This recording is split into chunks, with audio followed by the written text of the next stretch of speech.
서울의 겨울바람은 유난히 매서웠다. 관악구의 낡은 빌라촌, 그 중에서도 가장 깊숙한 골목에 자리 잡은 반지하 단칸방으로 스며드는 한기는 얇은 이불 하나로는 도저히 막아낼 수 없는 수준이었다. 곰팡이가 핀 벽지와 습기를 머금은 장판 냄새가 코를 찔렀지만 강진혁은 미동도 없이 눈을 떴다.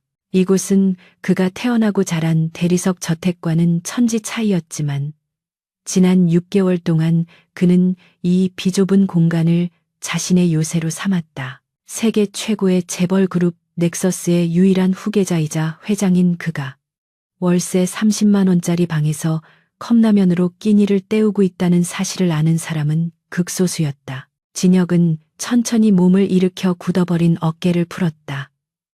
거울 속에 비친 남자는 초라하기 그지없는 계약직 사원 김민수였다. 그는 바닥에 아무렇게나 놓인 쭈글쭈글한 흰색 셔츠와 시장 통에서 산 싸구려 정장 바지를 주워 입었다. 넥타이는 일부러 어설프게 맸고 머리는 왁스 하나 바르지 않은 채 덥수룩하게 두었다. 완벽한 위장이었다. 아니, 이것은 단순한 위장이 아니라 그가 몸소 체험하고 있는 지옥도였다. 진혁은 낡은 구두를 구겨 신고 삐걱거리는 철문을 열고 밖으로 나갔다. 출근길 지하철 2호선은 지옥철이라는 별명답게 사람들로 가득 차 있었다. 땀 냄새와 피로에 찌든 사람들의 한숨 소리가 객차 안을 메우고 있었고 진혁은 그 인파 속에 섞여 말없이 차창 밖의 어두운 터널을 응시했다. 그는 지금 사냥터로 향하는 중이었다. 강남 한복판에 우뚝 솟은 넥서스 타워는 아침 햇살을 받아 거대한 보석처럼 빛나고 있었다. 유리로 뒤덮인 120층짜리 마천루는 대한민국 경제의 심장이자 진혁의 할아버지가 피땀으로 일궈낸 성이었다. 하지만 아이러니하게도 그 성의 주인인 진혁은 정문, 회전문 앞에서 보안 요원에게 제지당했다. 사원증을 태그하지 않았다는 이유였다. 진혁은 굽신거리며 사원증을 단말기에 갖다 대었고 보안 요원은 그를 한심하다는 눈빛으로 쳐다보며 혀를 찼다. 그들의 눈에 그는 언제 해고당할지 모르는 파리 목숨 같은 존재일 뿐. 이 건물의 등기부 등본에 적힌 이름의 주인이라고는 상상조차 할 수 없을 것이다. 진혁이 소속된 총무팀 3과는 건물 지하 2층 창문 하나 없는 구석진 곳에 있었다. 형광등 불빛마저 희미한 그곳은 회사의 유배지라 불리는 곳이었다. 사무실 문을 열고 들어가자마자 탁한 공기와 함께 타닥거리는 키보드 소리만이 그를 반겼다. 진혁은 구석자리에 조용히 앉아 컴퓨터 전원을 켰다. 옆자리에 한서연 대리가 걱정스러운 눈빛으로 그를 쳐다보았다. 그녀는 명문대를 졸업하고 입사했지만 내부 고발을 시도하다가 이곳으로 좌천된 강직한 직원이었다. 그녀는 진혁에게 작은 목소리로 아침 인사를 건넸고 진혁은 어수룩하게 웃으며 고개를 숙였다.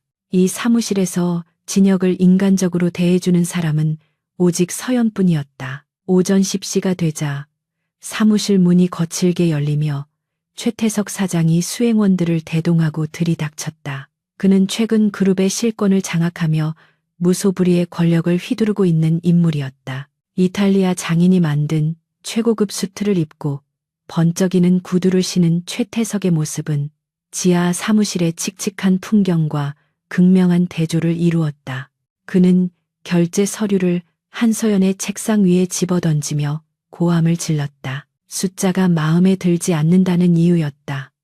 서류들이 바닥으로 흩날렸고 사무실의 모든 직원이 숨을 죽인 채 고개를 숙였다. 마 부장은 옆에서 최태석의 비위를 맞추느라 연신 허리를 굽히며 서연을 다그치기 시작했다. 서연이 떨리는 손으로 바닥에 떨어진 서류를 줍고 있을 때 최태석은 그녀가 마시려던 텀블러를 발로 툭 찼다.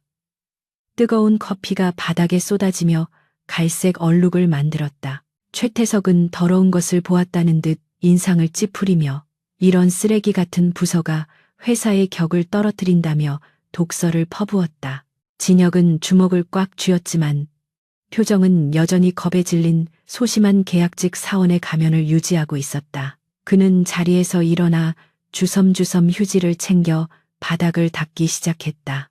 최태석의 시선이 바닥을 기는 진혁에게 머물렀다. 그는 진혁의 낡은 구두와 보풀이인 양복을 보며 코웃음을 쳤다. 넥서스가 아무리 자선 사업을 한다지만 이런 거짓골을 한 놈까지 채용하나. 인사팀 놈들 정신이 나갔군. 최태석의 모욕적인 언사가 비수처럼 꽂혔지만 진혁은 아무 말 없이 바닥만 닦았다. 그의 눈빛은 바닥을 향해 있었지만 신경은 최태석의 일거수일투족을 날카롭게 포착하고 있었다. 최태석의 구두굽에 묻은 붉은 진흙, 그것은 제주도 개발 현장에서만 볼 수 있는 특이한 토양이었다. 공식 일정에 없던 제주도 방문. 진혁의 머릿속에서 퍼즐 조각들이 빠르게 맞춰지기 시작했다. 최태석이 비자금을 조성하기 위해 유령 회사를 이용해 제주도 리조트 공사비를 빼돌리고 있다는 첩보가 사실임이 입증되는 순간이었다. 최태석과 그 일당이 폭풍처럼 휩쓸고 지나간 뒤 사무실에는 무거운 침묵만이 감돌았다. 서연은 입술을 깨물며 눈물을 참아내고 있었고 다른 직원들은 그녀를 위로하기는커녕 불똥이 튈까봐 외면했다. 진혁은 조용히 캔 커피 하나를 서연의 책상 귀퉁이에 올려놓았다. 서연이 놀란 눈으로 그를 쳐다보았지만 진혁은 어색하게 목례만 하고 다시 자신의 자리로 돌아왔다. 지금 그가 할 수 있는 위로는 이것뿐이었다. 하지만 마음속으로는 차가운 분노가 용암처럼 끓어오르고 있었다. 최태석은 건드리지 말아야 할 영린을 건드렸다. 점심시간 직원들이 삼삼오오 짝을 지어 나갈 때 진혁은 비상계단으로 향했다. 옥상으로 이어지는 계단참 구석은 CCTV의 사각지대이자 그가 유일하게 본 모습을 드러낼 수 있는 공간이었다. 그는 품 안 깊숙한 곳에서 암호화된 특수 스마트폰을 꺼냈다. 지문 인식을 거치자 보안 모드가 해제되었고 그는 익숙한 번호를 눌렀다. 신호음이 한 번 울리기도 전에 상대방이 전화를 받았다. 박 비서실장의 침착하고 무게감 있는 목소리가 수화기 너머로 들려왔다. 그는 진혁의 유령 같은 존재를 알고 있는 유일한 신복이었다. 회장님, 지시하신 사항 대기 중입니다. 진혁은 차가운 시멘트 벽에 기대어 놨고 위압적인 목소리로 지시를 내렸다. 최태석이 지난 주말 제주도에 다녀온 기록을 찾아. 공식 항공편이 아니라 개인 전용기나 요트를 이용했을 거야. 그리고 서귀포 인근의 페이퍼 컴퍼니 명의로 된 토지 거래 내역을 전부 털어봐. 그의 눈빛은 더 이상 어수룩한 김민수가 아니었다. 먹잇감의 목덜미를 노리는 맹수의 눈빛이었다. 박 실장은 짧게 알겠다고 대답하며 이사회 내부에서 회장의 부재에 대한 불만이 고조되고 있다는 소식을 전했다. 그들이 날 찾게 내버려도 썩은 부위가 완전히 드러날 때까지 기다려야 해. 진혁은 전화를 끊고 다시 낡은 안경을 고쳤었다. 그는 계단을 내려오며 다시 김민수의 표정을 얼굴에 덮었었다. 오후 업무는 지루한 데이터 입력의 연속이었지만 진혁은 그 단순한 숫자들 속에서 최태석 일당의 횡령 패턴을 분석해냈다. 그들은 교묘하게 자재비를 부풀리고 인건비를 허위로 청구하여 회사의 피를 빨아먹고 있었다. 한서연이 작성했던 정직한 보고서가 왜 그들의 심기를 거스른 것인지 명확해졌다. 그녀는 모르고 있었지만 그녀의 보고서는 그들의 범죄를 증명하는 결정적인 단서였던 것이다. 퇴근 시간이 되자 거리는 다시 어둠에 잠겼다. 진혁은 편의점에 들러 삼각김밥과 컵라면을 샀다. 계산대 앞에선 그의 뒷모습은 처량해 보였지만 유리창에 비친 그의 그림자는 거대했다. 그는 봉지를 들고 터벅터벅 집으로 향하는 골목길을 걸었다. 가로등이 깜빡거리며 그의 앞길을 비췄다 꺼졌다를 반복했다. 최태석은 자신이 왕이라고 착각하고 있겠지만 진짜 왕은 어둠 속에서 칼을 갈고 있었다. 진혁은 차가운 밤 공기를 깊이 들이마셨다. 이 지긋지긋한 연극도 이제 클라이맥스를 향해 가고 있었다. 그는 주머니 속에서 주먹을 꽉 쥐었다. 심판의 날이 머지않았다. 다음 날 아침, 총무팀 3과의 공기는 전날보다 더욱 무겁게 가라앉아 있었다.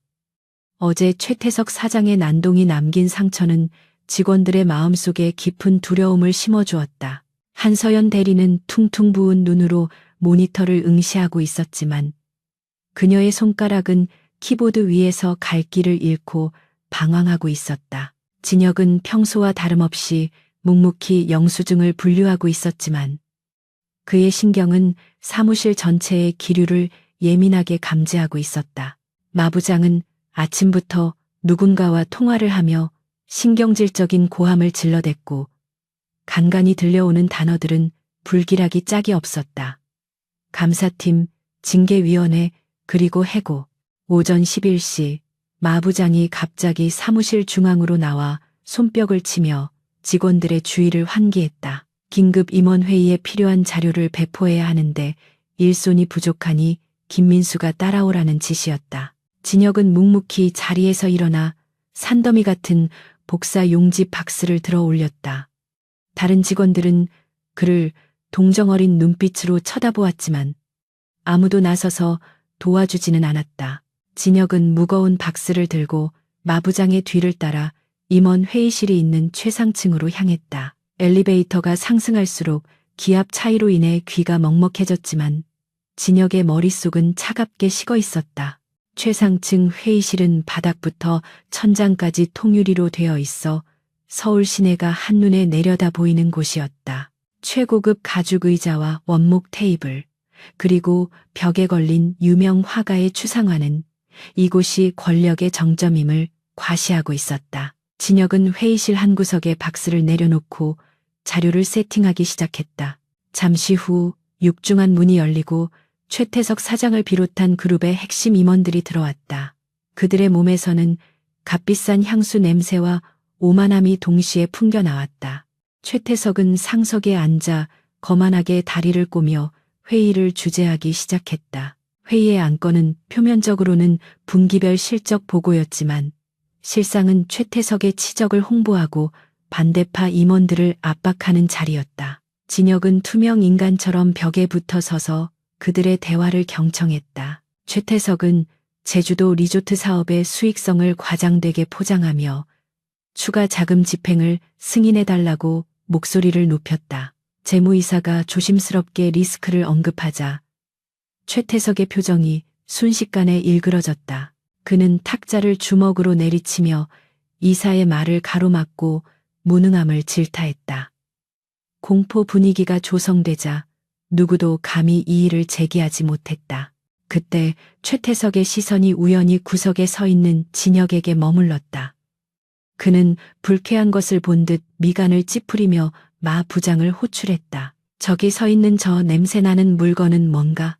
내가 중요한 회의실에 아무나 들이지 말라고 했을 텐데. 최태석의 모욕적인 언사는 회의실 전체에 쩌렁쩌렁 울렸다. 임원들의 시선이 일제히 진혁에게 쏠렸다. 진혁의 낡은 양복과 헝클어진 머리는 그들의 세련된 차림새 사이에서 이질적인 오점처럼 보였다. 마 부장은 사색이 되어 허리를 굽신거리며 변명을 늘어놓았다. 최태석은 자리에서 일어나 천천히 진혁에게 다가왔다. 그는 진혁의 턱을 손가락으로 들어 올리며 비릿한 미소를 지었다. 가난은 죄가 아니라지만 무능하고 눈치 없는 건 죄지. 내 놈한테서 나는 그 퀴퀴한 곰팡이 냄새가 내 비싼 코를 마비시킬 것 같군. 최태석은 옆에 있던 생수병을 집어들어 진혁의 낡은 구두 위에 조금씩 부었다. 물방울이 가죽에 스며들어 얼룩을 남겼다. 이 물 한 병 값이 내 하루 일당보다 비쌀 텐데 영광인 줄 알아라. 회의실 안에 임원들 중 몇몇이 킥킥거리며 비웃음을 흘렸다. 진혁은 최태석의 눈을 똑바로 응시했다. 그 순간 그의 눈동자 깊은 곳에서 김민수의 어수룩함이 사라지고 강진혁의 서슬퍼런 기운이 스쳐 지나갔다. 그는 천천히 입을 열었다. 물은 위에서 아래로 흐르지만 썩은 물은 고여서 악취를 풍기기 마련입니다. 사장님, 비싼 물로 구두를 닦는다고 해서 그 사람이 걸어온 길의 더러움이 씻겨 내려가는 것은 아닙니다. 진혁의 목소리는 크지 않았지만 정확한 발음과 묵직한 울림으로 회의실의 공기를 얼어붙게 만들었다. 모두가 숨을 멈췄다. 말단 계약직 사원이 그룹의 실세에게 정면으로 대꾸한 것이다. 최태석의 얼굴이 붉게 달아올랐다. 그는 자신이 무슨 말을 들었는지 믿을 수 없다는 듯 입을 딱 벌리고 있었다. 감히 벌레만도 못한 놈이 자신을 가르치려 들다니. 분노가 머리끝까지 치솟은 최태석이 손을 들어 올려 진혁의 뺨을 내리치려 했다. 하지만 진혁은 눈 하나 깜짝하지 않고 그를 노려보았다. 그 기세에 눌린 것일까? 아니면 보는 눈이 많아서일까? 최태석의 손은 허공에서 멈췄다. 그는 거칠게 숨을 몰아쉬며 손을 내리고 마부장에게 당장 저놈을 끌어내고 해고 처리하라고 고함을 질렀다. 진혁은 쫓겨나듯 회의실을 나왔지만 그의 발걸음은 패배자의 것이 아니었다. 그는 엘리베이터를 타고 다시 지하로 내려오며 방금 전 상황을 복기했다. 최태석의 분노는 단순한 모욕감 때문이 아니었다. 진혁의 말이 그의 전곡을 찔렀기 때문이다. 썩은 물. 그것은 최태석 자신이 가장 두려워하는 자신의 본질이었다. 사무실로 돌아온 진혁은 곧바로 해고 통보를 받을 줄 알았지만 마 부장은 아직 내려오지 않았다. 아마도 최태석의 분노를 받아내느라 정신이 없을 터였다. 이 틈을 타 진혁은 계획했던 일을 실행에 옮겨야 했다. 그는 주머니에서 USB 메모리를 꺼내 자신의 컴퓨터 본체 깊숙한 곳에 숨겨진 포트에 꽂았다. 이 USB에는 넥서스 그룹의 메인 서버 보안망을 우회할 수 있는 특수 알고리즘이 담겨 있었다. 겉보기에는 단순한 엑셀 작업 화면이었지만 백그라운드에서는 복잡한 코드가 실행되며 사내 인트라넷을 샅샅이 뒤지고 있었다. 진혁의 손가락이 보이지 않을 정도로 빠르게 움직였다. 그의 목표는 재무팀의 비공개 폴더와 최태석의 비서실 이메일 계정이었다. 몇 분간의 긴장된 침묵 끝에 모니터 화면에 붉은색 경고창 대신 암호 해제 성공 메시지가 떴다. 파일들을 훑어보던 진혁의 눈매가 날카로워졌다. 그가 예상했던 것보다 상황은 훨씬 심각했다. 최태석은 단순히 회사 돈을 횡령하는 수준을 넘어 그 책임을 타인에게 뒤집어 씌울 완벽한 시나리오를 짜놓고 있었다. 그리고 그 희생양은 바로 한서연이었다. 프로젝트명, 꼬리 자르기. 폴더 안에는 한서연의 명의로 조작된 차명 계좌 내역과 그녀가 횡령을 주도했다는 거짓 내부 고발 문서가 저장되어 있었다. 그녀가 꼼꼼하게 작성했던 보고서들은 교묘하게 숫자가 조작되어 횡령의 증거로 둔갑해 있었다. 진혁은 주먹을 불끈 쥐었다. 성실하게 살아온 한 사람의 인생을 송두리째 파괴하려는 최태석의 악랄함에 치가 떨렸다. 그는 조용히 그 파일들을 자신의 비밀 서버로 백업했다. 그때 탕비실 쪽에서 흐느끼는 소리가 들려왔다. 진혁은 USB를 뽑아 품에 넣고 소리가 나는 곳으로 향했다. 탕비실 구석, 낡은 냉장고 옆에 쭈그리고 앉아 어깨를 들썩이고 있는 서연의 모습이 보였다. 그녀는 이미 무언가를 감지한 듯했다. 마부장이 그녀에게 횡령 의혹에 대해 추궁하며 자술서를 강요했던 것이다. 진혁은 조심스럽게 다가가 그녀의 앞에 섰다. 서연이 놀란 눈으로 고개를 들었다. 눈물로 얼룩진 얼굴이 안쓰러웠다. 진혁은 주머니에서 깨끗한 손수건을 꺼내 건넸다. 대리님, 울지 마세요. 눈물은 약한 사람들이 흘리는 것이지만 대리님은 약하지 않습니다. 서연은 손수건을 받아들고 멍하니 그를 바라보았다. 평소에 어리버리한 김민수가 아니었다. 그의 목소리에는 설명할 수 없는 확신과 위로가 담겨 있었다. 그들이 뭐라고 하든 절대 아무 서류에도 서명하지 마세요. 그것이 덫입니다. 서연은 떨리는 목소리로 물었다. 민수 씨가 그걸 어떻게... 아니, 저는 정말 아무 짓도 안 했어요. 그런데 마 부장님이 제가 모든 걸 책임져야 한다고. 진혁은 그녀의 말을 끊고 단호하게 말했다. 알고 있습니다. 진실은 반드시 밝혀질 겁니다. 조금만 버티세요. 제가 돕겠습니다. 서연은 믿을 수 없다는 표정이었지만 진혁의 눈빛에서 느껴지는 진심에 저도 모르게 고개를 끄덕였다. 그것은 벼랑 끝에서 잡은 지푸라기 같은 희망이었다. 퇴근 후 진혁은 다시 허름한 자신의 방으로 돌아왔다. 하지만 오늘 밤은 잠들 수 없었다. 그는 벽장 속에 숨겨두었던 랩톱을 꺼내 켰다. 이것은 군용 수준의 보안 장비로 세계 어디서든 추적 불가능한 통신이 가능했다. 그는 박 비서실장에게 보안 메시지를 보냈다. 타깃 확인. 최태석이 한서연에게 누명을 씌우려 함. 증거 확보 완료. 즉시 반격 준비. 몇 초 뒤 화면의 수신 확인. 대기 중이라는 짧은 답변이 떴다. 진혁은 창문을 열고 차가운 밤 공기를 맞았다. 멀리 보이는 넥서스 타워의 불빛이 오늘따라 더욱 붉게 보였다. 마치 피를 갈구하는 괴물의 눈처럼 최태석은 한서연을 제물로 삼아 자신의 왕국을 공고히 하려 하지만 그는 가장 큰 실수를 저질렀다. 그는 잠자고 있던 사자의 코털을 건드린 것도 모자라 사자가 지키려던 꽃을 짓밟으려 했다. 진혁은 랩톱 화면에 띄워진 최태석의 비자금 계좌 목록을 보며 차가운 미소를 지었다. 돈으로 산 권력이 얼마나 허망한지 뼈저리게 느끼게 해주지. 진혁의 손가락이 엔터키를 눌렀다. 그것은 전쟁의 서막을 알리는 신호탄이었다. 전 세계에 흩어져 있는 최태석의 유령법인 계좌들에 동시에 동결 명령 코드가 전송되었다. 내일 아침 최태석은 자신의 금고가 텅 비어버린 것을 발견하게 될 것이다. 그리고 그것은 시작에 불과했다.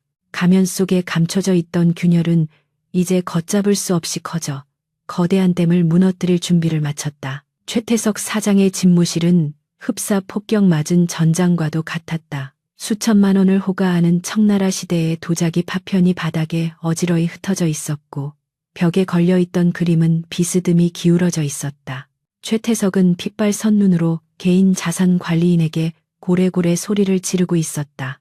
전화기 너머의 상대방은 당황한 기색이 역력한 목소리로 스위스와 케이맨 제도에 있는 비밀 계좌들이 알 수 없는 이유로 동결되었다고 보고했다. 보안 코드가 변경되었고 접근 권한이 완전히 차단되었다는 것이었다. 최태석은 믿을 수 없다는 듯 전화기를 집어던졌다. 그 돈은 제주도 리조트 사업에서 빼돌린 비자금이자 그가 그룹 회장 자리에 오르기 위해 로비 자금으로 쓸 생명줄과도 같은 것이었다.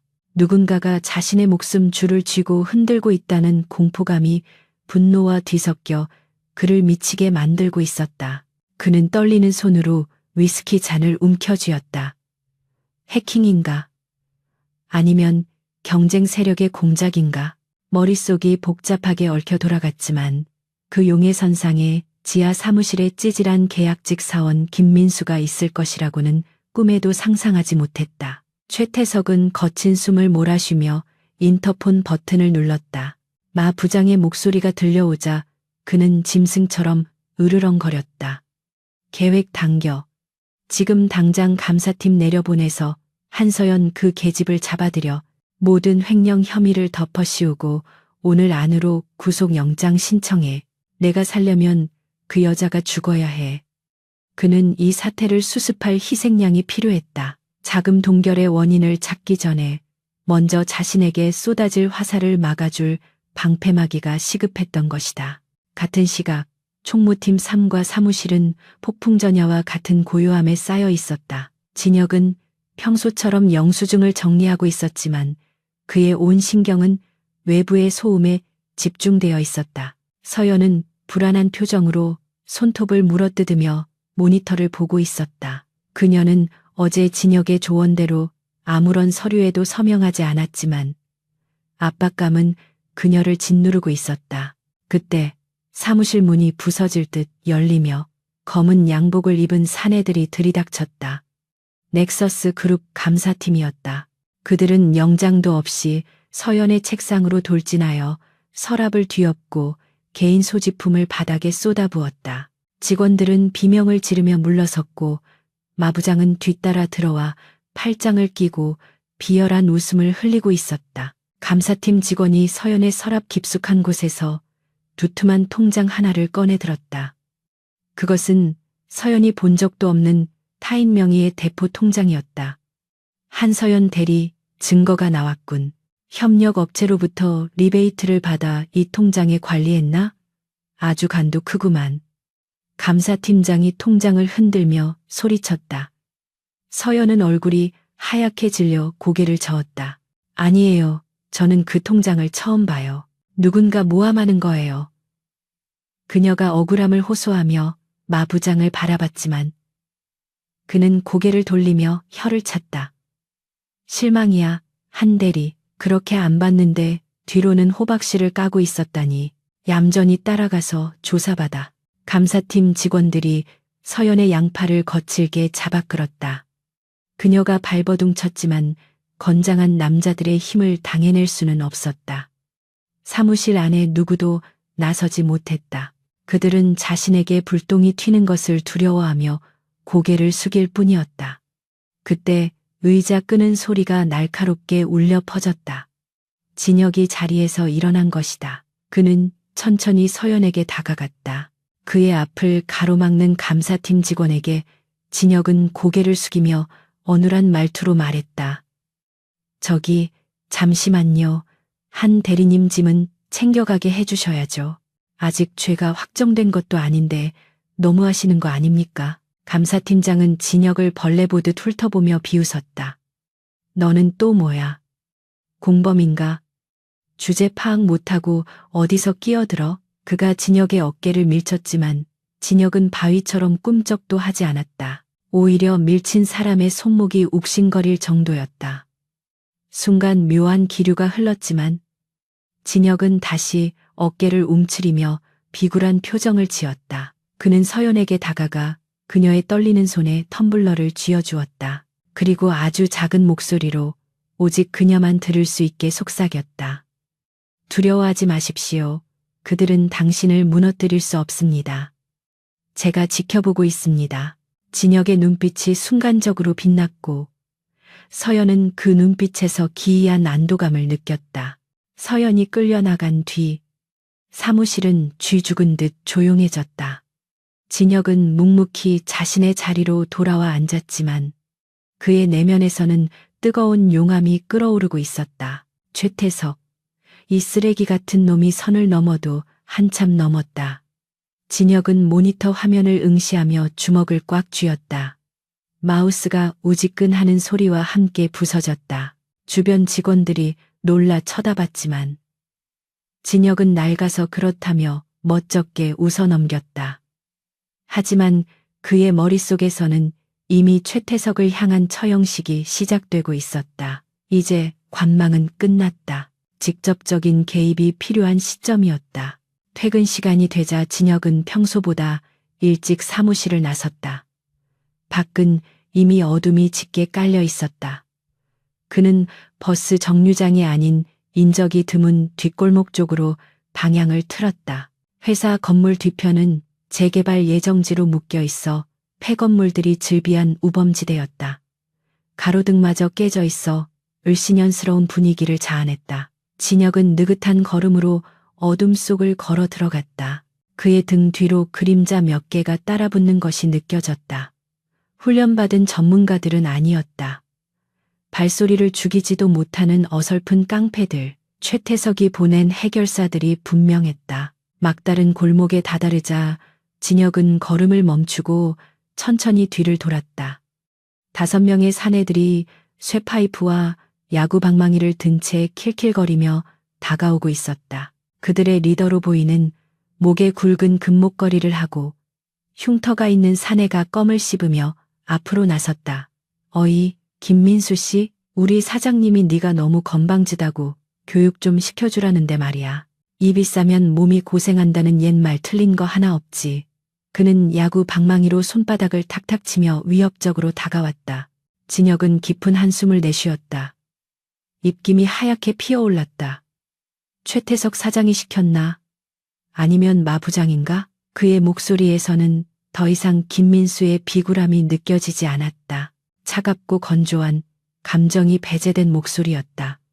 깡패 리더는 진혁의 태도 변화에 잠시 멈칫했지만 이내 코웃음을 쳤다. 이 새끼가 돌았나? 상황 파악이 안 돼? 죽을 때가 되니까 헛소리가 나오지? 사내들이 일제히 달려들었다. 쇠파이프가 공기를 가르는 소리가 날카롭게 울렸다. 첫 번째 공격이 진혁의 머리를 향해 날아왔다. 하지만 쇠파이프가 닿기 직전 진혁의 몸이 유령처럼 옆으로 비켜났다. 하는 소리와 함께 공격한 사내의 팔이 기이한 각도로 꺾였다. 진혁은 쇠파이프를 낚아채어 반동을 이용해 뒤따라오던 놈의 명치를 가격했다. 둔탁한 타격음과 함께 거구의 사내가 종이장처럼 날아가 벽에 처박혔다. 순식간에 2명이 쓰러지자 남은 3명은 당황하여 주춤거렸다. 그들이 알던 비실비실한 계약직 사원이 아니었다. 눈앞에 있는 남자는 마치 살인기계 같았다. 진혁은 안경을 벗어 주머니에 넣고 넥타이를 풀어 손에 감았다. 그의 눈빛은 맹수와도 같았다. 기회를 줄 때 갔어야지. 그는 바닥을 박차고 튀어나갔다. 그의 움직임은 군더더기 없이 간결하고 치명적이었다. 전직 특수부대 교관이자 용병 생활로 단련된 실전 무술 크라이브 마가가 빛을 발했다. 그는 상대의 급소를 정확히 타격하여 무력화시켰다. 뼈가 부러지는 소리와 고통에 찬 비명소리가 어두운 골목을 가득 채웠다. 1분도 채 지나지 않아 5명의 사내들은 바닥을 기어다니며 신음을 흘리고 있었다. 진혁은 리더인 흉터 사내의 멱살을 잡아 들어 올렸다. 사내의 얼굴은 공포로 일그러져 있었다. 누구냐, 넌? 그냥 회사원이라며 사내가 덜덜 떨며 물었다. 진혁은 차가운 눈으로 그를 내려다보며 말했다. 전해라. 사냥개가 주인을 물려고 하면 된장 바를 준비를 해야 한다고. 그리고 최태석에게 내 선물이 마음에 들었는지 물어봐. 진혁은 사내를 쓰레기 더미 위로 던져버렸다. 사내는 겁에 질려 네 발로 기어 도망쳤고 나머지 일당들도 서로를 부축하며 허겁지겁 골목을 빠져나갔다. 정적이 다시 골목을 찾아왔다. 진혁은 흐트러진 옷매무새를 다듬고 다시 안경을 썼다. 하지만 거울에 비친 그의 모습은 예전의 김민수가 아니었다. 그는 이제 자신의 본 모습을 숨길 생각이 없었다. 주머니에서 스마트폰을 꺼내 박 비서실장에게 전화를 걸었다. 신호가 가기도 전에 연결되었다. 회장님, 위치 파악되었습니다. 괜찮으십니까? 박 실장의 다급한 목소리가 들려왔다. 난 괜찮아. 쥐새끼 몇 마리 치웠을 뿐이야. 진혁은 차분하게 대답하며 골목을 걸어 나왔다. 박 실장, 이제 그림자 팀을 소집해. 최태석이 선을 넘었어. 더 이상 놀이는 없다. 넥서스의 모든 법무팀을 동원해서 한서연을 변호하고 경찰청장에게 직접 연락해서 감사팀의 불법 수색에 대해 항의해. 그리고 내일. 진혁은 잠시 말을 멈추고 밤하늘을 올려다보았다. 구름 사이로 달이 모습을 드러내고 있었다. 내일 열리는 그룹 창립 기념 파티. 내가 참석하겠다고 전해. VIP 초대장이 필요할 거야. 수화기 너머로 박 실장의 숨들이키는 소리가 들렸다. 그것은 회장의 공식적인 귀환을 의미하는 것이었다. 알겠습니다, 회장님. 모든 준비를 갖추겠습니다. 드디어 오시는군요. 진혁은 전화를 끊고 넥서스 타워를 바라보았다. 화려한 불빛 아래 감춰진 추악한 진실들을 이제 세상 밖으로 끌어낼 시간이었다. 진혁은 집으로 돌아가는 길에 편의점에 들러 캔 맥주 하나를 샀다. 싸구려 맥주였지만 오늘따라 그 맛이 쓰지 않았다. 그는 서연이 갇혀있을 구치소 쪽을 향해 건배를 들어 올렸다. 조금만 기다려요. 내일이면 모든 게 바뀔 테니. 그의 그림자가 가로등 불빛을 받아 길게 늘어졌다. 그것은 마치 거대한 거인이 깨어나는 형상과도 같았다. 최태석은 자신이 쳐놓은 덫에 스스로 걸려들었다는 사실을 아직 깨닫지 못하고 있을 것이다. 사냥꾼이 사냥감이 되는 순간은 언제나 찰나였다. 집에 도착한 진혁은 벽에 붙어 있던 김민수의 신분증을 떼어내 쓰레기통에 버렸다. 그리고 옷장 깊숙한 곳에 보관되어 있던 최고급 이탈리아 수트케이스를 꺼냈다. 먼지가 쌓인 케이스를 닦아내자 금박으로 새겨진 캉진휴기라는 이름이 선명하게 빛났다. 그는 수트를 꺼내 침대 위에 펼쳐놓았다. 내일 밤 이 옷을 입고 파티장에 들어서는 순간 김민수는 사라지고 강진혁이 부활할 것이다. 그는 창문에 비친 자신의 얼굴을 보며 나지막이 중얼거렸다. 기대해라. 최태석, 네 생애 가장 화려하고 처참한 파티가 될 테니까. 새벽 3시, 서울의 밤은 깊었지만 강진혁의 전쟁은 이제 막 시작되고 있었다.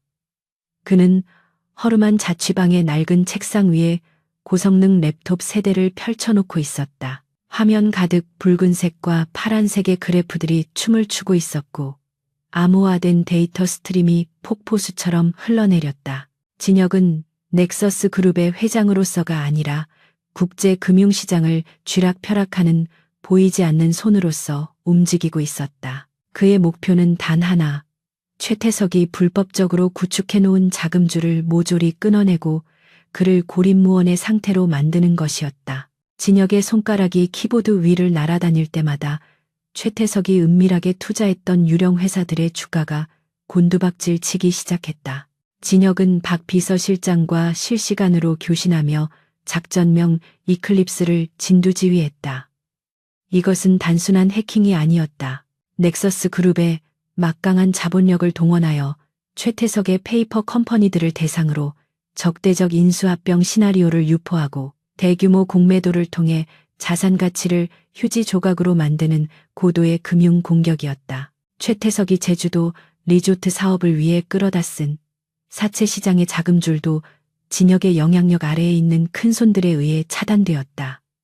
돈은 혈액과도 같다. 피가 돌지 않으면 조직은 괴사하기 마련이다.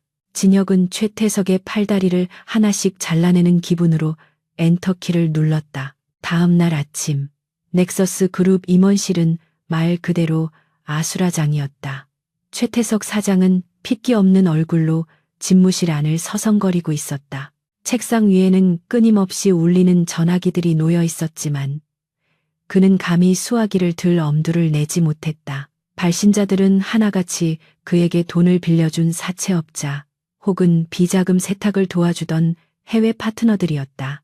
그들은 밤사이 일어난 알 수 없는 금융사고로 인해 자신들의 자산이 동결되거나 폭락하자 그 책임을 최태석에게 묻기 위해 혈안이 되어 있었다. 최태석은 비명을 지르며 머리를 감싸 쥐었다. 도대체 누가, 무슨 목적으로 이런 짓을 벌이는 것인가? 사장님, 큰일 났습니다. 제주도 리조트 부지가 가압류되었습니다. 채권단이 몰려오고 있다고 합니다. 비서가 창백한 얼굴로 들어와 보고했다. 최태석은 믿을 수 없다는 듯 비서의 멱살을 잡았다. 누구야? 어떤 놈이 내 뒤를 캐고 다니는 거야? 경쟁사인가? 아니면 검찰? 그는 공포에 질려 횡설수설했다. 그가 평생을 바쳐 쌓아올린 탐욕의 탑이 보이지 않는 힘에 의해 모래성처럼 무너져 내리고 있었다. 하지만 그는 꿈에도 생각지 못했다. 자신을 옥죄어 오는 그 거대한 공포의 실체가 바로 지하 사무실에서 묵묵히 복사를 하고 있을 계약직 사원 김민수라는 사실을 말이다. 한편 강남경찰서 유치장은 냉기로 가득 차 있었다. 한서연은 얇은 담요를 덮어 쓴 채 벽에 기대어 앉아 있었다. 밤샘 조사를 받느라 그녀의 얼굴은 빼쑥해져 있었고 입술은 바짝 말라 있었다. 담당 형사는 그녀에게 혐의를 인정하라고 강요하며 폭언을 퍼부었고 넥서스 감사팀이 제출한 조작된 증거들을 들이밀었다. 서연은 억울함에 눈물조차 나오지 않았다. 세상은 힘없는 자에게 너무나 가혹했다. 그녀는 진혁이 건네준 손수건을 꽉 쥐었다. 버티세요. 그 말이 유일한 동화줄처럼 느껴졌다. 하지만 현실의 벽은 너무나 높고 단단해 보였다. 그때 유치장 면회실 쪽이 소란스러워졌다. 철문이 열리고 경찰서장이 땀을 뻘뻘 흘리며 들어왔고 그 뒤로 검은 정장을 말끔하게 차려입은 변호인단이 줄지어 들어왔다. 그들은 국내 최고의 로펌인 더 쉴드의 에이스 변호사들이었다. 수임료만 수억 원을 호가한다는 그들이 왜 이런 일개 회사원의 횡령 사건에 나타난 것일까? 형사들은 입을 딱 벌린 채 그 광경을 바라보았다. 변호인단의 대표인 강 변호사가 서연에게 정중하게 고개를 숙였다. 한서연 씨 되십니까? 늦어서 죄송합니다. 지금부터 귀하의 변호는 저희가 맡겠습니다. 서연은 어안이 벙벙하여 물었다. 저는 변호사를 선임할 돈이 없는데요. 혹시 잘못 찾아오신 거 아닌가요? 강 변호사는 안경을 고쳤으며 부드럽게 미소 지었다. 걱정하지 마십시오. 익명의 후원자께서 모든 비용을 지불하셨습니다. 그리고 이 사건의 진실을 밝히기 위한 모든 권한을 저희에게 위임하셨습니다. 그는 경찰서장을 향해 돌아섰다. 그의 눈빛은 순식간에 날카롭게 변했다. 서장님, 저희 의뢰인에 대한 강압 수사 정황이 포착되었습니다. 또한 증거물에 대한 조작 가능성도 확인했고요. 지금 즉시 한서연 씨를 석방하지 않으면 경찰청 감찰과와 언론에 이 사실을 공개하겠습니다. 경찰서장은 사색이 되어 손을 내저었다. 아니, 오해입니다. 우리는 절차대로. 하지만 강 변호사는 그 말을 끊고 서류 뭉치를 흔들었다. 절차요? 영장 없는 압수수색이 절차입니까? 저희는 이미 법원에 체포 적부심을 청구했습니다. 넥서스 감사팀이 제출한 데이터가 조작되었다는 디지털 포렌식 결과도 확보했고요. 상황은 순식간에 역전되었다. 권력의 하수인 노릇을 하던 형사들은 쥐구멍이라도 찾고 싶은 심정으로 고개를 숙였다. 서연은 이 기적 같은 상황을 믿을 수 없었다. 익명의 후원자, 문득 진혁의 얼굴이 떠올랐지만 설마 그 가난한 민수 씨가 이런 능력을 가졌을 리 없다고 생각하며 고개를 저었다. 같은 시각 진혁은 넥서스 타워 지하 주차장에서 마부장과 마주하고 있었다. 마부장은 최태석의 지시를 받고 진혁을 찾으러 온 참이었다. 그는 평소보다 훨씬 더 히스테릭한 반응을 보였다. 회사의 자금 사정이 악화되고 분위기가 흉흉해지자 그 역시 불안감을 느끼고 있는 것이 분명했다. 야, 김민수, 너 오늘 운 좋은 줄 알아라. 사장님께서 특별히 너에게 기회를 주신다. 마부장은 진혁에게 초대장 하나를 거칠게 내밀었다. 그것은 내일 밤 열리는 넥서스 창립 기념 파티의 스태프 출입증이었다. 내일 파티에서 서빙 인원이 부족하다. 네가 와서 VIP 테이블 서빙을 맡아. 사장님께서 특별히 지명하신 거니까 실수하면 죽을 줄 알아. 마 부장의 입가에 비열한 웃음이 걸렸다. 최태석은 이 와중에도 자신의 스트레스를 풀 화풀이 대상이 필요했던 것이다. 가난하고 힘없는 김민수를 화려한 파티장에 세워놓고 상류층 인사들 앞에서 모욕을 주며 자신의 우월감을 확인하고 싶어하는 뒤틀린 심리가 뻔히 보였다. 진혁은 초대장을 받아들고 멍한 표정으로 바라보는 척했다. 제가 감히 그런 귀한 자리에 가도 되는 겁니까? 잔말 말고 시키는 대로 해. 그리고 옷 좀 제대로 입고 와. 냄새 풍겨서 손님들 비위 상하게 하지 말고. 마 부장은 쏘아붙이고는 몰아서서 가버렸다. 진혁은 그의 뒷모습을 보며 싸늘하게 웃었다. 초대장을 쥔 손에 힘이 들어갔다. 최태석, 네가 판 무덤에 내 발로 들어가는구나. 진혁은 이 파티가 최태석에게는 최후의 만찬이 될 것임을 알고 있었다. 그는 주차장 구석에 주차된 검은색 벤에 올라탔다. 차 안에는 박비서 실장이 대기하고 있었다. 회장님, 변호인단이 한서연 씨의 석방을 확보했습니다. 지금 안전가옥으로 모시는 중입니다. 박 실장의 보고에 진혁은 안도의 한숨을 내쉬었다. 가장 큰 걱정거리가 해결되었다. 이제 남은 것은 단 하나, 최태석과 그 일당을 단죄하는 것뿐이었다. 진혁은 차 창밖으로 보이는 넥서스 타워의 꼭대기를 올려다보았다. 내일 파티 준비는 완벽한가? 진혁의 물음에 박 실장은 자신있게 대답했다. 네, 모든 미디어와 주주들에게 비공개 초청장을 보냈습니다. 최태석 사장이 준비한 쇼가 아닌 회장님의 진실의 쇼가 생중계될 예정입니다. 진혁은 시트를 뒤로 젖히며 눈을 감았다. 지난 6개월간의 고단한 생활이 주마등처럼 스쳐 지나갔다. 곰팡이 냄새나는 방, 맛없는 컵라면, 사람들의 멸시와 조롱, 그 모든 것이 그를 더 단단하게 만들었다. 그는 이제 진짜 넥서스의 주인이 되기 위한 마지막 관문을 앞두고 있었다. 최태석은 지금쯤 자금줄이 막혀 미쳐 날뛰고 있겠지. 내일 파티에서 그가 샴페인을 터뜨리려는 순간 나는 그의 목을 조르는 보이지 않는 손이 될 거야. 진혁의 목소리는 낮았지만 그 안에 담긴 살기는 차가운 얼음장 같았다. 최태석은 자신의 집무실에서 창밖의 야경을 내려다보고 있었다. 그는 불안감을 떨치기 위해 독한 술을 연거푸 들이켰다.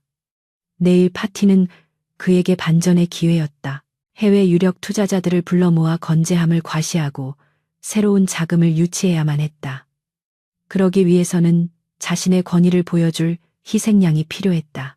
김민수, 그 벌레 같은 놈을 밟아주며 스트레스를 풀고 사람들에게 자신의 무자비함을 보여주어 공포심을 심어줄 생각이었다.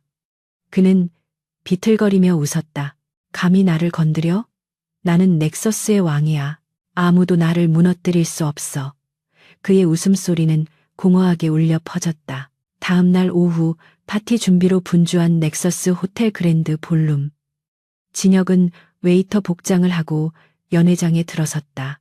몸에 딱 맞는 유니폼을 입었지만 그는 여전히 어깨를 구부리고 시선을 피하는 김민수의 연기를 하고 있었다. 화려한 샹들리에와 최고급 꽃장식들이 홀을 가득 채우고 있었다. 곳곳에 설치된 대형 스크린에는 넥서스의 홍보 영상이 나오고 있었다. 진혁은 쟁반을 들고 테이블 사이를 오가며 구조를 파악했다. 무대 뒤편의 음향 조정실, 조명 위치, 그리고 비상구, 모든 것이 그의 계획대로 배치되어 있었다. 그때 리허설을 위해 최태석이 연회장에 나타났다. 그는 어제보다 한층 더 수척해진 모습이었지만 눈빛만은 도끼 서린 뱀처럼 번들거렸다. 그는 직원들에게 소리를 지르며 완벽한 준비를 강요했다. 그러다 구석에 서 있는 진혁을 발견하고는 성큼성큼 다가왔다. 오, 우리 찌질이 김민수 씨, 벌써 와 있었네? 최태석은 진혁의 어깨를 툭툭 치며 비꼬았다. 오늘 네 역할이 아주 중요해. 내 발밑을 기어다니면서 내가 얼마나 높은 곳에 있는지 똑똑히 보여주라고. 진혁은 고개를 숙이며 대답했다. 네, 사장님, 명심하겠습니다. 하지만 고개 숙인 그의 입가에는 서늘한 미소가 번지고 있었다. 그래, 마음껏 즐겨라. 그 높이가 추락할 때 얼마나 고통스러운지 알게 될 테니까. 진혁은 최태석이 멀어지는 것을 보며 속으로 카운트다운을 시작했다. 폭풍은 이미 시작되었다. 단지 그들이 아직 바람 소리를 듣지 못했을 뿐.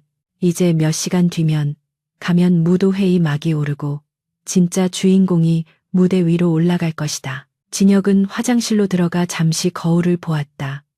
거울 속의 남자는 웨이터 복장을 하고 있었지만 눈빛만은 세상을 호령하는 제왕의 것이었다. 그는 품속에서 작은 이어피스를 꺼내 귀에 꽂았다. 체크, 하나 둘, 박 실장, 내 목소리 들리나? 곧바로 응답이 왔다. 네, 회장님, 음향, 영상 시스템 제어권 확보했습니다. 검찰 특수부 팀도 대기 중입니다. 진혁은 넥타이를 매만지며 마지막 명령을 내렸다. 좋아. 파티가 시작되면 최태석이 축사를 하는 타이밍에 맞춰 신호를 주지. 그때 모든 것을 터뜨린다. 그는 다시 연회장으로 나갔다.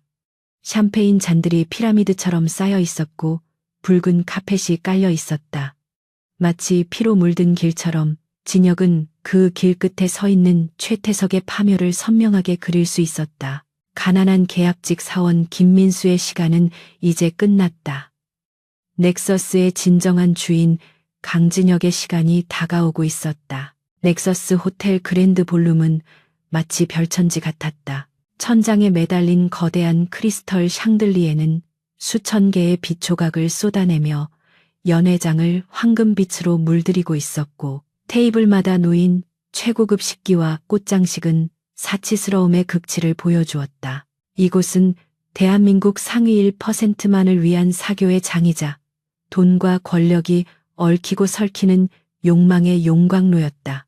오늘 밤 이곳에 모인 사람들은 정재계의 거물들, 유명 연예인, 그리고 그들에게 기생하는 로비스트들이었다. 그들은 서로의 안부를 묻으며 우아하게 와인잔을 부딪혔지만 그 미소 뒤에는 날카로운 계산과 탐욕이 숨겨져 있었다. 강진혁은 빳빳하게 다림질된 웨이터 유니폼을 입고 그 화려한 군상들 사이를 미끄러지듯 움직였다. 그의 손에는 최고급 샴페인이 들려 있었고 얼굴에는 훈련된 고용인의 공손한 미소가 걸려 있었다. 하지만 그의 눈은 샴페인 기포처럼 끊임없이 피어오르는 파티장의 분위기를 차갑게 관조하고 있었다.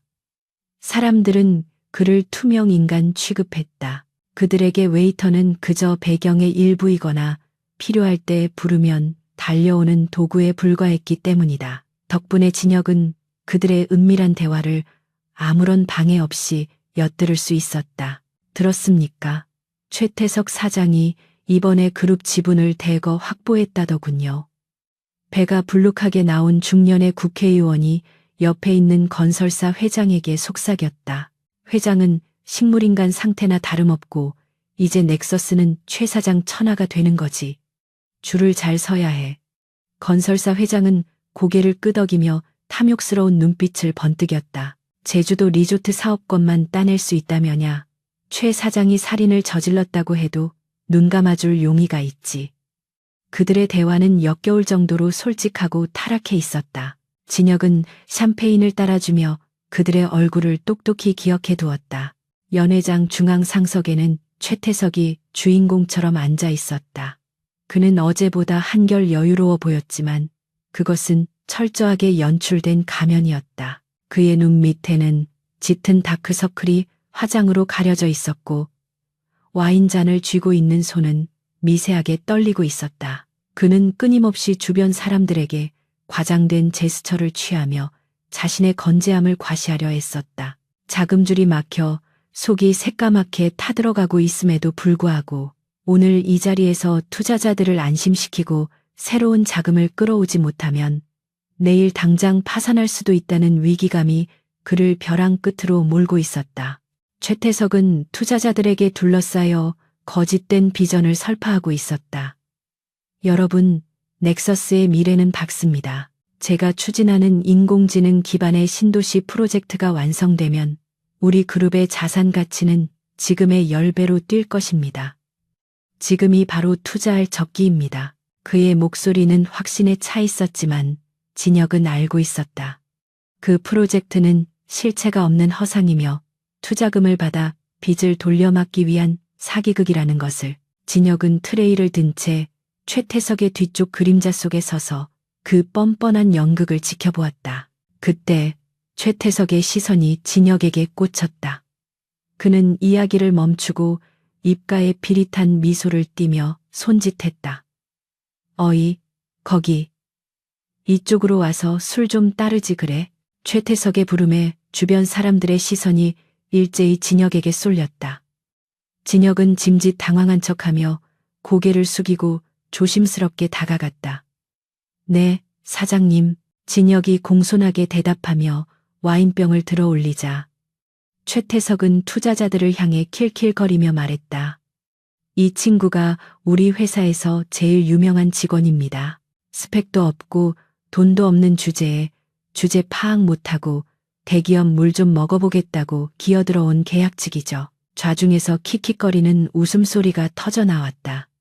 최태석은 진혁을 조롱거리로 삼아 분위기를 띄우고 자신의 우월감을 확인하려 했다. 자, 받아라. 흘리면 네 월급으로도 감당 못할 테니까 조심하고. 최태석은 잔을 내밀며 일부러 손을 흔들었다. 진혁이 와인을 따르는 순간 붉은 액체가 최태석의 흰 셔츠 소매에 몇 방울 튀었다.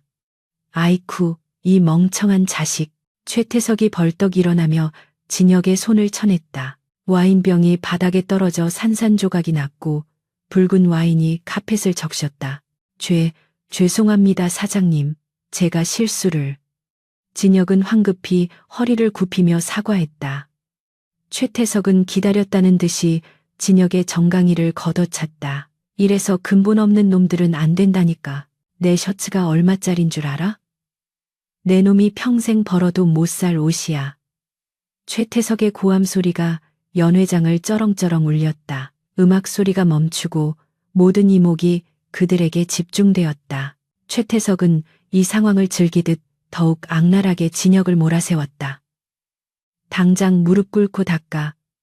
내 더러운 손수건 말고 내 혀로 핥아서라도 깨끗하게 만들어. 사람들은 웅성거리며 그 광경을 구경했다. 개중에는 눈살을 찌푸리는 사람도 있었지만 대부분은 최태석의 권력이 두려워 혹은 타인의 불행을 즐기는 가학적인 호기심으로 침묵했다.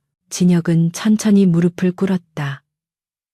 그의 시선은 바닥에 흩어진 유리 조각과 붉은 와인 얼룩에 머물렀다. 굴욕적이었다. 하지만 진혁의 마음은 호수처럼 고요했다. 이것은 최태석이 스스로 자신의 무덤을 파는 삽질에 불과했다. 이 모든 광경은 연회장 곳곳에 설치된 초소형 카메라를 통해 실시간으로 녹화되고 있었고 곧 전 세계로 송출될 예정이었다. 진혁은 주머니에서 손수건을 꺼내 최태석의 구두를 닦는 시넷을 했다. 정말 죄송합니다. 죽을 죄를 지었습니다. 그의 목소리는 떨리고 있었지만 바닥을 향한 그의 눈빛은 서늘하게 빛나고 있었다. 최태석은 진혁의 머리를 발로 툭툭 치며 만족스러운 듯 웃었다. 봐라, 힘없는 놈들은 이렇게 밟아줘야 자기 위치를 안다니까. 여러분도 기억하십시오. 성공하고 싶으면 남을 밟고 올라서는 법을 배워야 합니다. 그는 마치 위대한 철학이라도 설파하는 듯 거만하게 떠들었다. 상황이 어느 정도 정리되자 최태석은 마부장에게 눈짓하여 진혁을 끌어내라고 지시했다. 저 쓰레기 같은 놈 눈앞에서 치워. 기분 잡쳤네. 마부장과 보안 요원들이 다가와 진혁을 거칠게 일으켜 세웠다. 진혁은 끌려나가면서도 고개를 숙인 채 연기를 계속했다. 하지만 연 회장을 빠져나가는 순간 그는 찰나의 순간 동안 최태석을 향해 고개를 들었다. 안경 너머의 눈동자가 최태석의 눈과 마주쳤다. 그 순간 최태석은 등골이 서늘해지는 기분을 느꼈다. 방금 그 눈빛은 겁먹은 패배자의 것이 아니었다. 마치 먹잇감을 앞에 둔 포식자의 눈빛이었다. 하지만 그는 술기운 때문이라 생각하며 애써 그 느낌을 무시했다. 진혁은 주방 뒷문으로 끌려나와 쓰레기장 옆에 내동댕이 쳐졌다. 운 좋은 줄 알아, 새끼야. 사장님이 오늘 기분이 좋으셔서 살려준 거야. 당장 꺼져. 마 부장은 침을 뱉고는 다시 연회장으로 들어갔다. 철문이 닫히고 주변이 조용해지자 진혁은 천천히 몸을 일으켰다. 그는 먼지 묻은 바지를 털어내고 구겨진 옷매무새를 다듬었다. 그리고 귀에 꽂혀있던 인이어를 눌렀다. 박 실장, 상황은 모든 준비 완료되었습니다. 회장님. 최태석의 폭언과 폭행 장면은 고화질로 확보되었으며 언론사 서버로 전송 대기 중입니다. 또한 주주총회 소집 요건이 충족되었습니다. 박 실장의 목소리에는 흥분이 섞여 있었다. 진혁은 넥타이를 풀어 헤치고 안경을 벗어 쓰레기통에 던져버렸다. 이제 김민수의 역할은 끝났다. 그는 미리 준비해둔 검은색 가방을 열었다. 그 안에는 최고급 맞춤 수트와 넥서스 그룹 회장의 상징인 황금 배지가 들어있었다. 진혁은 어두운 골목길에서 옷을 갈아입었다. 낡은 웨이터 유니폼이 바닥에 떨어지고 완벽한 핏의 다크 네이비 수트가 그의 몸을 감쌌다.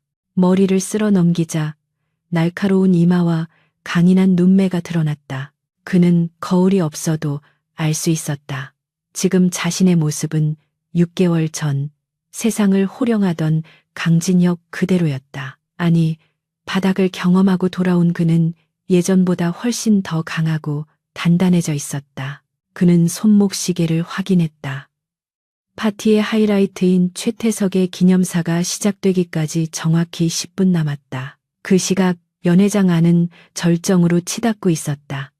조명이 어두워지고 무대 위로 스포트라이트가 쏟아졌다. 사회자가 격앙된 목소리로 최태석을 소개했다. 넥서스 그룹의 혁신을 이끄는 리더 최태석 사장님을 무대로 모십니다. 팡파르가 울리고 사람들의 박수갈채가 쏟아졌다. 최태석은 만면의 미소를 띠며 무대 위로 올라갔다. 그는 마이크를 잡고 관중을 둘러보았다. 이 순간만큼은 자신이 세상의 왕이 된 것 같았다. 그는 자신이 준비한 원고를 펼치지 않고 즉흥 연설을 시작했다. 자신의 위대함과 넥서스의 미래를 찬양하는 오만한 연설이었다. 존경하는 내외 귀빈 여러분. 오늘 우리는 넥서스의 새로운 역사를 쓰기 위해 이 자리에 모였습니다. 과거의 낡은 관습을 타파하고 최태석이 열변을 토하는 동안 연회장 뒤편의 거대한 문이 소리 없이 열렸다. 하지만 사람들은 무대에 집중하느라 아무도 눈치채지 못했다. 오직 무대 위에 서 있는 최태석만이 어둠 속에서 걸어 들어오는 한 남자의 실루엣을 볼 수 있었다. 역광을 받아 얼굴은 보이지 않았지만 그가 뿜어내는 압도적인 기운은 연회장의 공기를 순식간에 바꿔놓았다. 최태석은 말을 더듬기 시작했다. 그래서 우리는 심장이 미친 듯이 뛰기 시작했다. 저 남자는 누구인가? 보안 요원들은 뭘 하고 있는 거지?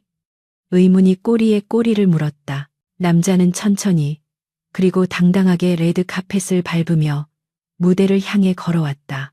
그의 발걸음 소리가 마치 천둥 소리처럼 최태석의 귓가에 울렸다. 남자가 조명 아래로 들어서는 순간 최태석의 동공이 지진이 난 듯 흔들렸다.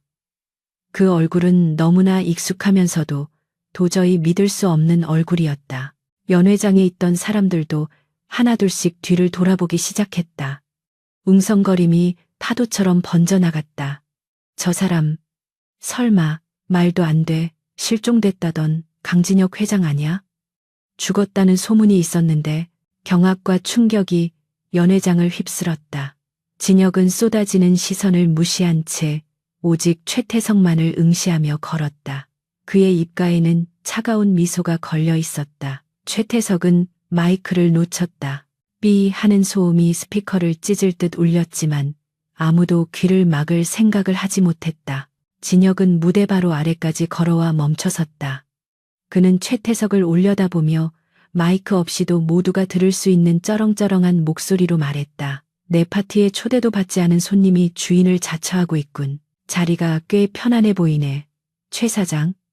그 한마디는 최태석이 쌓아올린 모래성을 무너뜨리는 사형 선고와도 같았다. 최태석은 다리에 힘이 풀려 그 자리에 주저앉을 뻔했다. 그가 그토록 멸시하고 짓밟았던 김민수, 그리고 그가 그토록 두려워했던 강진혁, 두 존재가 하나로 겹쳐지는 순간 최태석의 머릿속은 하얗게 타버렸다. 진혁은 천천히 무대 계단을 밟고 올라갔다.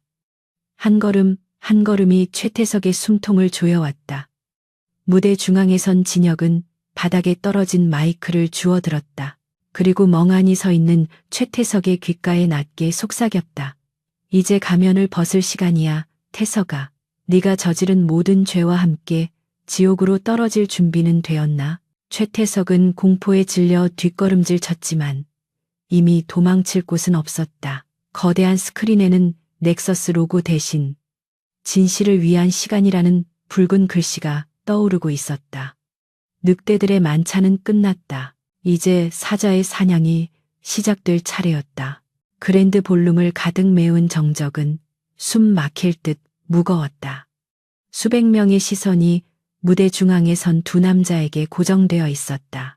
방금 전까지 세상의 주인인 양 거만하게 떠들던 최태석 사장은 마치 사형 선고를 앞둔 죄수처럼 창백하게 질려 있었고 그 앞에는 어둠 속에서 걸어 나온 강진혁이 압도적인 위압감을 뿜어내며 서 있었다.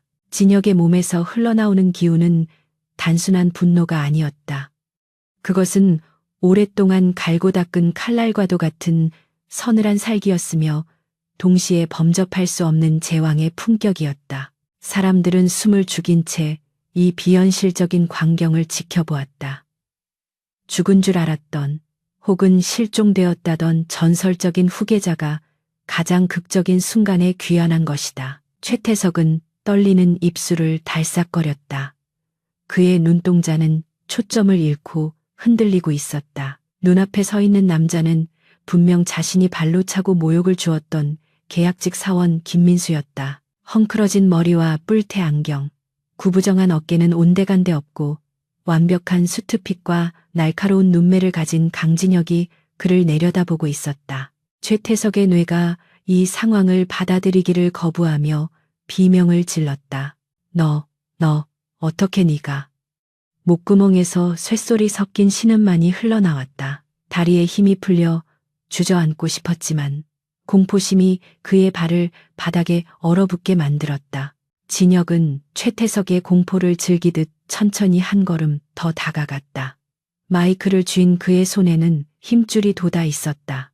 오랜만이군, 최태석 사장. 내 자리가 꽤 마음에 들었나 보지? 주인이 없는 동안 집을 잘 지키라고 했더니 도둑고양이처럼 곳간을 털어먹고 있었을 줄이야. 진혁의 목소리는 스피커를 타고 연회장 구석구석으로 퍼져나갔다. 그 목소리에는 차가운 조소가 담겨 있었다. 객석 곳곳에서 탄식과 웅성거림이 터져나왔다. 강진혁 회장의 귀환은 넥서스 그룹뿐만 아니라 재계 전체의 판도를 뒤흔들 대사건이었다. 최태석은 본능적으로 뒷걸음질 쳤다. 그는 식은땀을 줄줄 흘리며 주변을 두리번거렸다. 자신을 지켜줄 경호원들을 찾았지만 그들은 이미 상황을 파악하고 고개를 숙인 채 움직이지 않았다. 권력의 추가 어디로 기울었는지 본능적으로 감지한 것이다. 최태석은 쥐어짜듯 소리쳤다. 이건 사기야. 저놈은 강진혁이 아니야. 가짜라고. 보안팀, 당장 저 미친놈을 끌어내. 그의 고함 소리는 처절하게 울렸지만 아무도 그의 명령에 따르지 않았다. 오히려 그 모습은 그가 얼마나 궁지에 몰렸는지를 보여주는 반증일 뿐이었다. 진혁은 피식 웃음을 터뜨렸다. 아직도 상황 파악이 안 되나 보군. 내가 누군지 증명해주지. 진혁이 손가락을 딱 튕기자 무대 뒤편에 초대형 LED 스크린 화면이 바뀌었다. 화려한 넥서스의 로고가 사라지고 거친 화질의 영상이 재생되기 시작했다. 그것은 최태석이 자신의 집무실에서 비자금 장부를 검토하며 통화하는 장면이었다.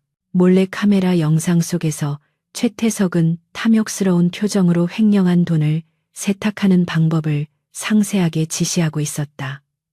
제주도 리조트 자재비 30%더 부풀려 남는 건 스위스 계좌로 보내고 감사는 한서연 그 계집한테 뒤집어 씌우면 돼. 영상 속 최태석의 목소리가 연회장에 울려 퍼지자 사람들은 경악하며 입을 다물지 못했다. 우아한 파티장은 순식간에 충격과 분노의 도가니로 변했다. 특히 최태석의 감언이설에 속아 투자를 약속했던 정재계 인사들의 표정은 흑빛으로 변했다. 그들은 자신들이 범죄에 연루될 뻔했다는 사실에 몸서리쳤다.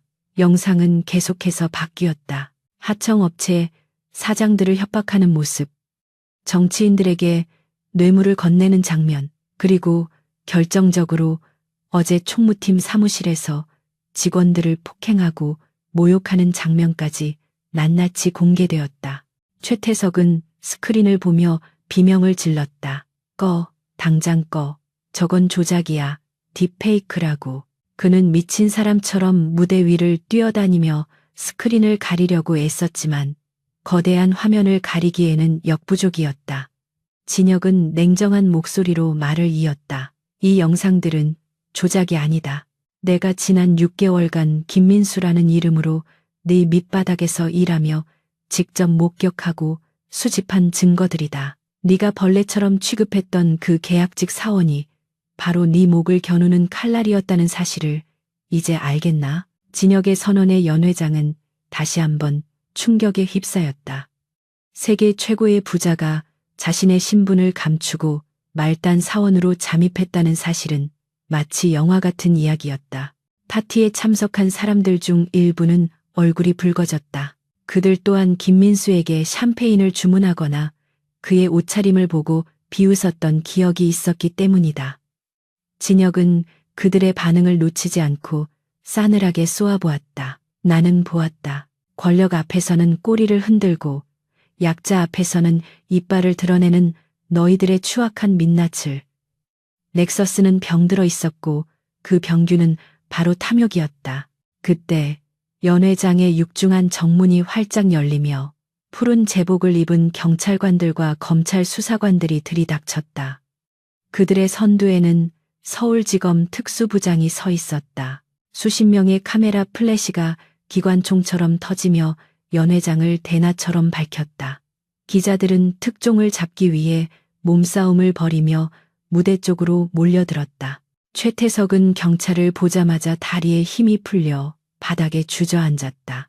그는 자신이 파놓은 함정에 완벽하게 갇혀버린 쥐꼬리였다. 특수부장이 무대 위로 올라와 최태석 앞에서 영장을 펼쳐 보였다. 최태석 씨, 당신을 특정 경제범죄 가중처벌 등에 관한 법률 위반, 횡령, 배임, 폭행 및 협박 혐의로 긴급 체포합니다. 변호사를 선임할 권리가 있으며 미란다 원칙이 낭독되는 동안 최태석은 넋이 나간 표정으로 진혁을 올려다보았다. 그의 눈에는 원망과 공포 그리고 뒤늦은 후회가 뒤섞여 있었다. 수갑이 채워지는 차가운 금소금이 마이크를 타고 연 회장 전체에 울렸다. 그것은 한 시대의 종말을 알리는 종소리와도 같았다. 최태석이 경찰들에게 끌려가며 발악했다. 강진혁, 네가 나한테 이럴 순 없어. 내가 회사를 위해 얼마나 헌신했는데 이 은혜도 모르는 놈. 그는 끝까지 자신의 잘못을 인정하지 않고 남을 탓하며 비명을 질렀다. 진혁은 그 추태를 무표정하게 내려다보며 마지막 한마디를 던졌다. 헌신이 아니라 기생이었지. 감옥에서 평생 네 죄를 씹어 삼키며 반성해라. 그곳에는 네가 좋아하는 비싼 와인도 푹신한 의자도 없을 테니까. 최태석은 질질 끌려나가면서도 저주를 퍼부었지만 그 소리는 점차 멀어지며 사라졌다. 최태석이 사라진 무대 위에는 오직 강진혁만이 남았다. 그는 흐트러진 수트를 가볍게 정리하고 다시 마이크 앞에 섰다. 연 회장은 쥐 죽은 듯 조용해졌다. 모두가 숨죽여 그의 다음 말을 기다리고 있었다. 진혁은 천천히 객석을 둘러보았다. 그의 시선이 닿는 곳마다 사람들은 고개를 숙이거나 시선을 피했다. 오늘 이 자리는 넥서스의 창립 기념일이 아니라 넥서스가 다시 태어나는 날로 기억될 것입니다. 진혁의 목소리는 차분하지만 단호했다. 지난 시간 동안 리더의 부재를 틈타 부패와 불공정이 이 거대한 조직을 갉아먹고 있었습니다. 나는 그것을 도려내기 위해 스스로 가장 낮은 곳으로 내려갔습니다.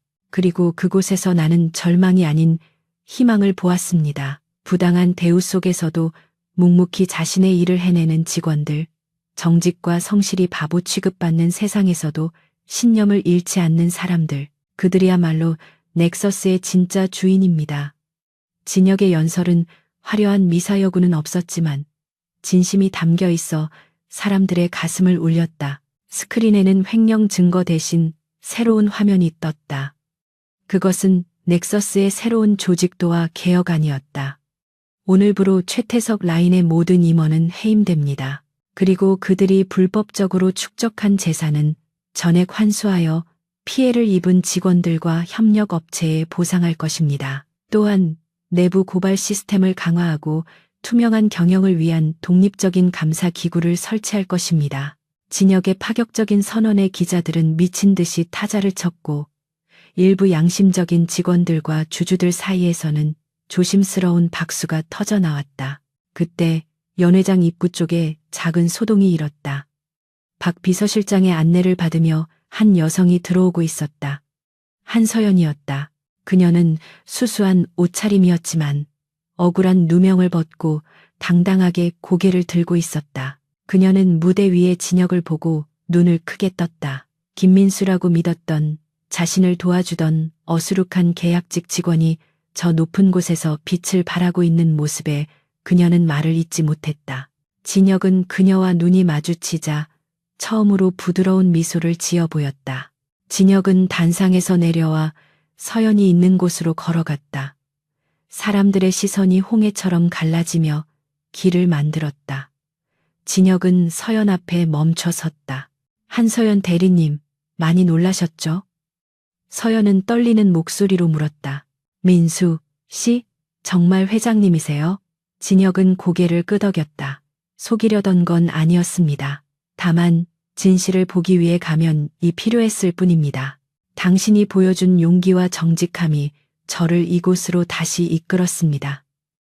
고맙습니다. 진혁은 서연에게 정중하게 손을 내밀었다. 저와 함께 무너진 넥서스를 다시 세워주시겠습니까? 당신처럼 올바른 사람이 필요합니다. 서연은 눈물이 그렁그렁한 눈으로 진혁의 손을 잡았다. 연회장에는 우레와 같은 박수갈채가 쏟아졌다. 그것은 단순히 권력자에 대한 아부가 아니라 정의가 승리하는 드라마틱한 순간에 대한 진심 어린 환호였다. 기자들의 플래시가 두 사람을 비췄고 그 장면은 전국의 뉴스 채널을 통해 생중계되었다. 진혁은 다시 무대로 올라가 마이크를 잡았다. 이제 마지막 경고를 날릴 차례였다. 그는 연회장 구석에 모여있던 부패한 정치인들과 기업인들을 향해 시선을 고정했다. 그리고 여기 계신 분들 중 최태석의 범죄에 가담하거나 방조한 분들이 꽤 있는 걸로 압니다. 제 손에는 아직 공개하지 않은 장부가 많이 남아 있습니다. 그 말에 몇몇 거물들의 얼굴이 사색이 되었다. 그들은 황급히 자리를 피하려고 했지만 이미 출구는 봉쇄된 상태였다. 도망칠 생각 마십시오. 법의 심판은 공평하게 내려질 것입니다. 넥서스는 더 이상 여러분의 검은 돈을 세탁해주는 놀이터가 아닙니다. 깨끗하게 장사할 자신이 없다면 지금 당장 내 구역에서 떠나십시오. 진혁의 호통은 천둥처럼 울렸다. 그것은 선전포고이자 새로운 시대의 개막을 알리는 포효였다. 그는 더 이상 숨지 않을 것이다. 그림자 속의 왕이 아닌 태양 아래 당당히 선 군주로서 자신의 제국을 통치할 것이다. 소란이 잦아들고 경찰들이 연루자들을 연행해 가기 시작했다. 파티장은 수사 현장으로 변했지만 그 공기는 오히려 이전보다 훨씬 맑고 가벼워져 있었다. 진혁은 무대 뒤편의 테라스로 나갔다. 차가운 밤바람이 뜨겁게 달아오른 그의 볼을 스치고 지나갔다. 서울의 야경이 한눈에 들어왔다. 수많은 불빛들 중 하나는 그가 살던 낡은 반지하 방을 비추고 있을 것이다. 그는 그곳에서의 기억을 영원히 잊지 않겠다고 다짐했다. 박 비서실장이 다가와 정중하게 보고했다. 회장님, 주주총회 소집 공고가 나갔습니다. 주가도 반등하고 있고요.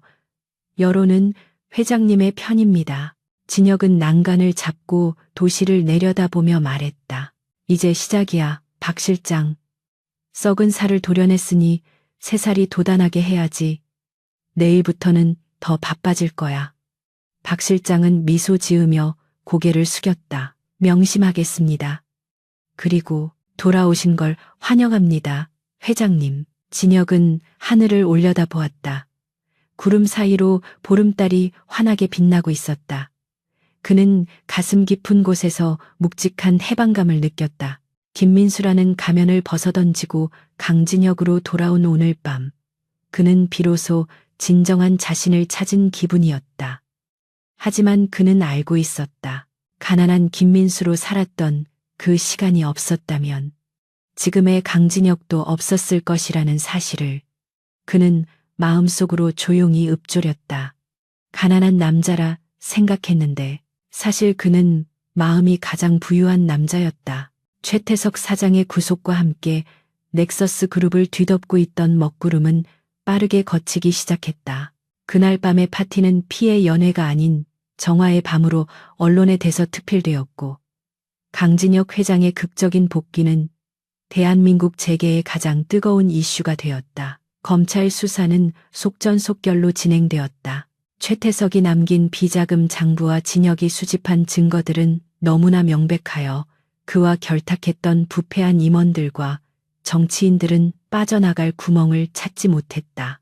매일 아침 뉴스에서는 줄줄이 소환되는 권력자들의 모습이 보도되었고 시민들은 오랜만에 정의가 살아있음을 느끼며 환호했다. 넥서스 타워의 로비에는 더 이상 압수수색을 나온 검찰 수사관들이 아닌 새로운 비전을 취재하려는 기자들로 문전성시를 이루었다. 진혁은 회장 집무실로 복귀하자마자 가장 먼저 김민수가 근무했던 총무팀 3과의 환경 개선을 지시했다. 햇빛도 들지 않던 지하 사무실은 지상 15층에 쾌적한 공간으로 이전되었고 최신식 장비와 휴게 공간이 마련되었다. 그곳은 더 이상 좌천된 직원들의 유배지가 아니라 그룹의 투명성을 감시하고 윤리 경영을 지원하는 핵심 부서인 윤리 경영실로 승격되었다. 직원들의 표정도 몰라보게 밝아졌다. 언제 잘릴지 모른다는 불안감에 떨던 그들은 이제 회사가 자신들을 보호해준다는 믿음을 갖게 되었고 그 믿음은 놀라운 업무 성과로 이어졌다. 진혁은 이 모든 변화를 보고받으며 비로소 안도의 숨을 내쉴 수 있었다. 어느 맑은 오후 진혁은 집무실 창가에 서서 서울 시내를 내려다보고 있었다. 6개월 전 저 아래 개미처럼 작게 보이던 사람들 틈에 섞여 하루하루를 버텨내던 자신의 모습이 떠올랐다. 그때 노크 소리가 들리고 박비 서실장이 들어왔다. 회장님, 윤리경영실장님이 도착하셨습니다. 진혁이 고개를 끄덕이자 문이 열리고 한서연이 들어왔다. 그녀는 단정한 정장 차림이었지만 예전의 위축된 모습은 온데간데 없고 당당하고 프로페셔널한 기운이 넘쳐 흘렀다. 그녀는 진혁을 보자 잠시 머뭇거렸지만 이내 정중하게 고개를 숙였다. 부르셨습니까? 회장님. 진혁은 소파를 가리키며 편하게 앉으라고 권했다. 서연 씨, 아니 이제 한 실장님이라고 불러야겠군요. 새로운 직책은 마음에 드십니까? 서연은 미소를 지으며 대답했다. 솔직히 말씀드리면 아직도 얼떨떨합니다. 제가 감히 이런 중책을 맡아도 되는지 걱정도 되고요.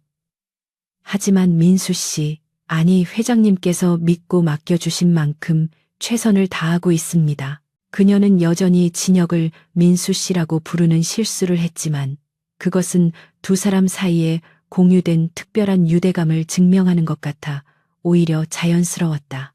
저를 그냥 편하게 대하셔도 됩니다. 적어도 이 방 안에서만큼은요. 진혁이 찻잔을 내려놓으며 말했다. 제가 한 실장님을 그 자리에 임명한 건 당신이 내게 커피를 타주거나 친절하게 대해줘서가 아닙니다. 모두가 침묵할 때 아니라고 말할 수 있는 용기, 그리고 부당한 압력에도 굴하지 않는 당신의 강철 같은 신념을 보았기 때문입니다. 넥서스에는 지금 똑똑한 머리보다 뜨거운 심장을 가진 리더가 필요합니다. 진혁의 진심 어린 말에 서연의 눈시울이 붉어졌다. 그녀는 자신이 지켜온 가치들이 헛되지 않았음을 확인받은 것 같았다. 감사합니다, 회장님. 사실 그 지하 사무실에서 묵묵히 바닥을 닦으시던 회장님의 모습을 보며 저도 많이 배웠습니다. 가장 낮은 곳에서도 품위를 잃지 않는 법을요. 서연의 말에 진혁은 씁쓸한 미소를 지었다. 그때는 정말 힘들었습니다. 컵라면 국물에 밥을 말아 먹으면서 내가 왜 이 고생을 사서 하나 후회한 적도 있었죠. 하지만 그 시간이 없었다면 저는 평생 상아탑에 갇혀 세상이 어떻게 돌아가는지 모르는 바보 왕이 되었을 겁니다. 김민수로 살았던 6개월은 제 인생에서 가장 값비싼 수업료를 지불하고 얻은 보물 같은 시간이었습니다. 두 사람은 한참 동안 지난날의 에피소드들을 이야기하며 웃음꽃을 피웠다. 마 부장의 횡포, 맛없던 구내식당 메뉴, 그리고 서로에게 건넸던 작은 위로들.